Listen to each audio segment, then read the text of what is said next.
Hey there guys, I am SonicGhost, and today we are here to unbox Starlink Battle for Atlas for the Nintendo Switch.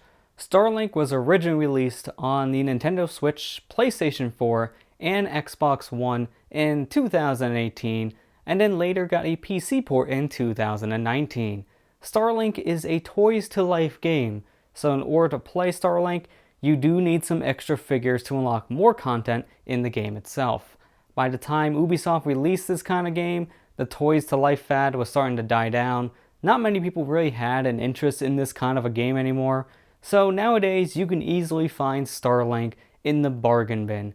This is not a very high sought out game right now due to the fact that you need extra figures to unlock more content into the game.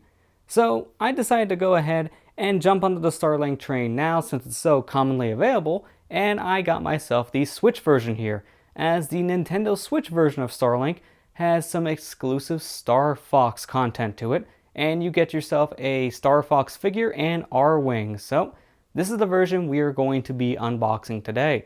So let's go ahead and take a look here at what you get inside of the box. So for starters, you can see through the little window here in the front all the content inside. You got your R-Wing figure there, but you also can see there in the corner, we got ourselves a Fox figure, and then we also have another figure right next to him. Not exactly sure who that person is just yet, but we'll probably find out more as we open up the box. So we also have some extra information here on the front talking about the exclusive Star Fox content here to the Switch version. Here on the side you have some extra information about some of the characters here that you're getting inside the box along with the figures themselves. So the other guy we saw there is called Mason, and he has his own role to play here in the game. But if we'll go ahead and flip over the back here, we can get to see some of the extra pictures here and extra information they have guided out. They kind of show you here how to hook up the figure to your controller, because the big thing about Starlink is to use these figures with your game. You actually attach different pieces to your controller to unlock different content in your game to use. It's a very different way to go about something like this, since a lot of other games just have you scanning things on a pad and then you just use your controller independently. But this one has you attaching things to your controller itself. As you can see here, we got ourselves a Joy-Con grip here that has a special piece on it so you can mount the R-Wing figure on top to use into your game. So it's very different, and it's definitely something I'll have to get used to as you're playing with a heavier controller than normal. But let's just go ahead and open up the box here, and let's just take a look at everything firsthand. So first things first here, we have ourselves the game. And this is one of those Switch games where you can't just pop in the cartridge and go. It does have some extra information we need to download, so definitely be keeping that in mind if you do pick up a physical release of Starlink. Not everything is on the cart, so you can't just put this into your system and start playing. There is a day one patch you need to go ahead and download to get the rest of your content.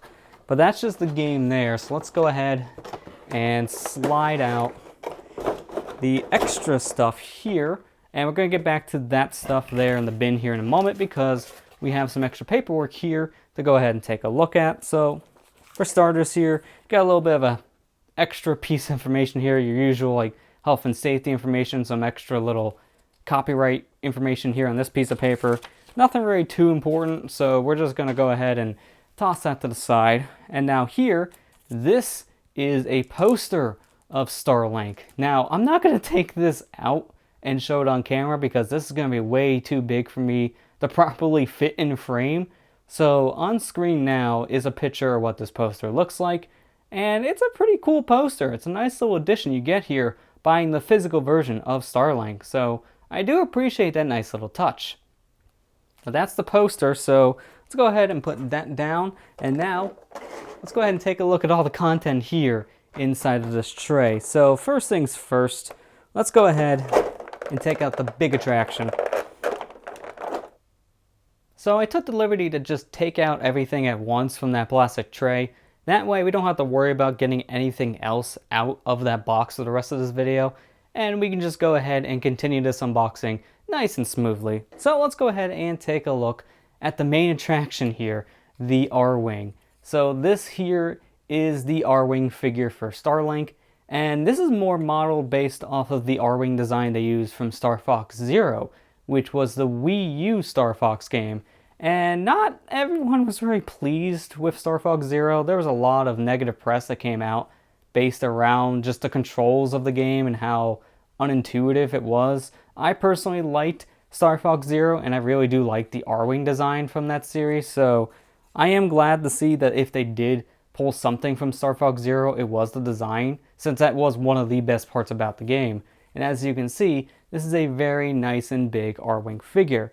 And here is the controller grip that you use for the Starlink figures to work with your Switch. So for starters, this is very similar to an actual Joy-Con grip that I have here. This one is the charging Joy-Con grip, so really the only difference is that on the top here it has a USB-C input, so you can go ahead and charge the controller as you play. So it's basically very similar in terms of molding here, as you can see, but the grip itself is much bulkier in comparison due to it needing to have the extra piece on the top here to add your figure. So if I go ahead right now and we're going to just take our controllers here and let's go ahead and attach these to the grip, which at first may be a little awkward to do, but there you go, that's one. So now we take our left Joy-Con here, slide that in, and there you go. Now we have our Joy-Con connected. So now we can take the R-Wing figure here and we can mount this to our controller just like so. So this is basically how it looks when it's all said and done. So this is how you're going to be holding your controller when you're playing Starlink here on the Switch. And just like I said earlier in this video, this is definitely something you have to get used to because this is very bulky, so it adds a lot more weight to your controller. So it's very different, I will give it that. Not many controllers I can think of have you mounting a giant toy like this to your controller. It's very different. But let's go ahead and take a look at some of the other stuff that goes with your R-Wing here on the controller. So first things first, here is our little Fox figure here. It's a very, very tiny figure, as you can see. It just barely fits in the palm of my hand, and even then, I'm having a hard time trying to get the camera to focus right now because of how small this Fox is. I'm just going to lean more into the camera so you get to see some of those facial features. And it's a weird looking figure, I'm not going to lie. His face isn't great in my opinion. I like the detail on his outfit, but his face has some more work needed in my opinion to really look great. It's not an amiibo, that's for sure. This is nothing compared to the amiibos for Star Fox. It has a much bigger difference in quality, but you can see he has his little extra pieces here on him. So he has his blaster here on the side from the looks of things. He has his little visor piece on his right eye. He has a little headpiece. So it's very detailed in that regard. And if we take a look at the other character here, Mason, as we can see, just like the Fox figure, it's another tiny thing. I feel like the Fox figure is a little bit more detailed in comparison to this guy, but at the same time, there's more stuff you can do with Fox compared to generic human beings, so it makes sense. Got some bulky armor here, probably because of the airships they fly in the game, or spaceships I should say. They need some bulkier suits in order to fly around, but yeah, that's the Mason figure. And as you can see here on the back of these, we have these little clips, so you can just slide these right into your controller, and then that's how you use these figures as well. But you also have these extra attachments for your ship. So here is another blaster from looks of things. This is an ice blaster. So I can add this to my ship, and then I give me a different weapon to use on the R-Wing. So I won't just have a standard blaster, I'll have these ice missiles to use as well. And as you can see, we got a piece here to connect it. We'll do that here shortly because we have one more thing to take a look at, which is this blaster here. And if I get the camera to focus, there you go. It's a small little blaster, not very much to it. Looks like down below you actually get a little bit of a serial number for what it could be too in the game, which is a nice little touch. And yeah, nice little extra piece to add onto your ship. So let's go ahead and do that. So here I'm going to just go ahead and add this blaster here, right to my left wing. And now that just sits right on top of the R-wing just like so. I can go ahead and do the same thing here with this piece. And there you go. That's a fully decked out R-wing now. So both sides have different weapons to use, and I just basically be playing Starlink just like this. So it's very different. Now, unfortunately, the big problem with this is, for the Switch version in particular, this is a Joy-Con grip, so you can't really use this figure like this basically with a Switch Pro controller. There is no way that this will work with a Pro controller.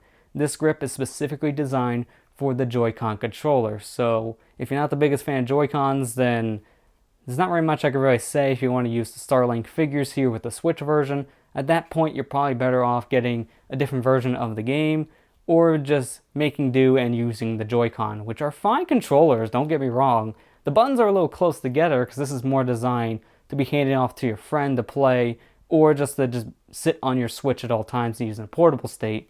And speaking of which, if you're going to play this game portably, I wish you luck, because you're going to have to carry this around with your system. So this is definitely not a portable game in my opinion. This is something you play at home. But yeah, that was Starlink's figures. So let's just go ahead and take a look at the game itself here, which in comparison is probably not going to be nearly as flashy as the figure for obvious reasons. But let's just go ahead and take a look at what's inside of the physical release here of Starlink. So go ahead and crack open the seal here, open up the game. And before we go ahead and open this, I want to show this is basically all you get for information in the back. You get 3 lines worth of information, which is in 3 different languages, and then the rest is just a bunch of information for the Switch itself. Health and safety warnings, extra information saying you can download stuff. It's a lot of information.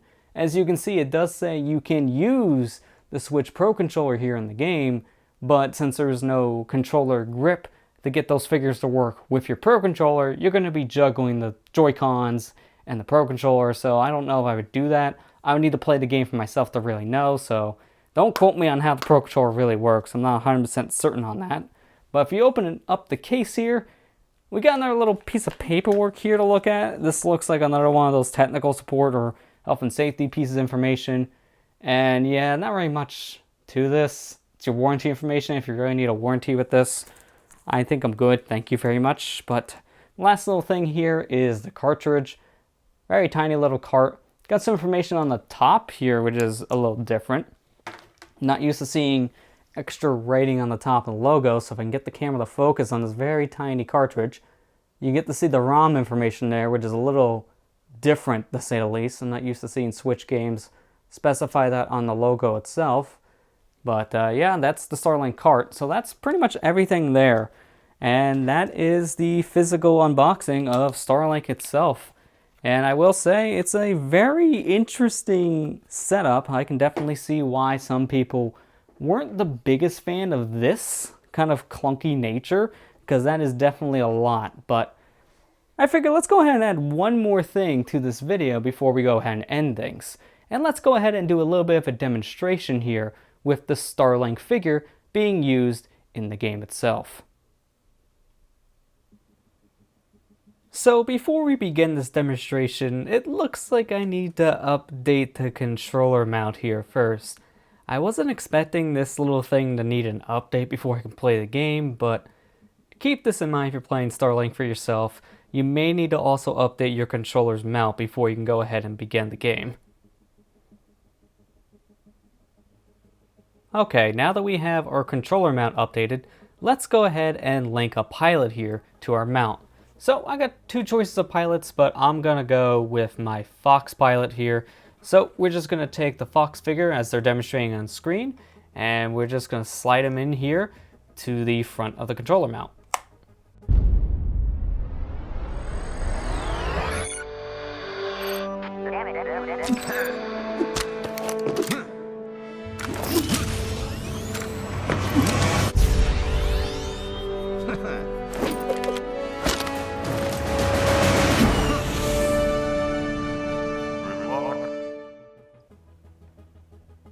Okay, now that we linked the pilot, let's go ahead and link a ship next. So, we're going to go ahead and link our only ship we have here, which is the R-Wing. So we're going to just take the R-Wing here, and we're going to just make sure that the back little piece here, the little connector, lines up with the connector here at the bottom of our R-Wing. So we just want to go ahead and slide this down and then just push until it's connected. And there you go, we're connected. You'll see a blue light here light up on the back of your R-Wing to know that the figure is in place on your controller. So now we can go ahead and add one of two of our cannons to the figure. So let's just go ahead and add them both. So I'm going to go ahead and take our ice rockets here. I'm going to connect this to the left wing. So there you go, that's mounted in place. So let's go ahead and take our other cannon here and mount this to the right wing. And there you go. Now we have everything attached to our R-Wing. We got a pilot sitting in the pilot seat. We got the R-Wing sitting on the controller mount as well. And also we have two cannons here to go ahead and use, the Frost Barrage and the Flamethrower. So we can go ahead now and start playing the game just like this. So this is how Starlink plays with everything attached to your controller mount. And I gotta say, it's a very different way to play this game, that's for sure. It's gonna definitely take me some time to get used to just having a bulkier controller like this, but it's cool that whatever piece you attach to your ship's wings, that is what you're gonna be using. So right now I have myself a flamethrower and an ice missile set here to use against my enemies. So if I want to go ahead and say get rid of these things, so if I just want to go ahead and use normal lasers, I would take off, say, the Frost Barrage here off my left wing, and then the left wing has a laser cannon only, so I can just rock my controller now with one thing off of the left wing and one thing on the right wing, and now I'll just shoot a normal set of lasers here from my left wing. So it's a very, very different way to play the game, and again, it's going to take some time to get used to, but this is a pretty interesting way to play a game like this. It's a different way to use that Toys for Life kind of thing in general.